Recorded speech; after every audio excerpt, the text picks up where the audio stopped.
চরিত্র মানুষের আসল পরিচয়। এটা হারলে সব কিছু হারায়। আর যে নিজেকে লুকিয়ে অন্যের ক্ষতি করে সে শুধু অবয়ব মাত্র, মানুষের রূপে অমানুষ। জীবন সবসময় হিসাব মিলিয়ে নেয়। মানুষ যত এড়িয়ে চলুক, যা করার কথা তা ঠিক ঘটে যায়। কেউ যদি অন্যায় করে, সময় একদিন তাকে নিজের আয়নায় সত্যিই দেখিয়ে দেয়। কার প্রতি অন্যায় হলে তার চোখে জল বৃথা যায় না। একদিন সেই আঘাত ফিরে আসে। পৃথিবী কখনো অন্যায়কে ক্ষমা করে না, শুধু সময় নেয় বিচার করতে।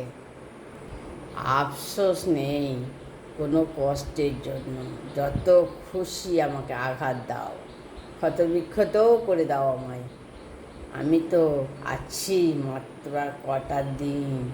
জীবন নামে এই আমি যে মেহমান হয়ে এসেছি, আমার থাকার সময় খুব সামান্য।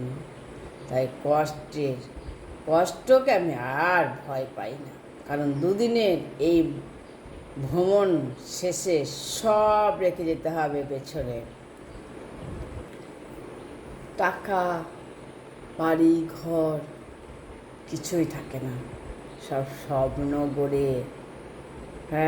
টাকার জীবনে নীরব শক্তি, স্বপ্ন গড়ে, দেয়ালও ভাঙে। এ সত্য বোঝা যায় যখন অভাব সামনে আসে। অভাব এক নির্মম আয়না, যেখানে প্রকাশ পায় আসল মুখ। হাতে টাকা থাকলেও ভিড় জমে, মুঠো খালি হলেই সবাই সরে যায়।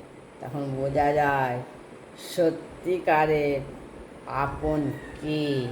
কে শুধু স্বার্থে ছিল পাশে। অভাব শেখায় ধৈর্য, শেখায় ভালোবাসার সততা।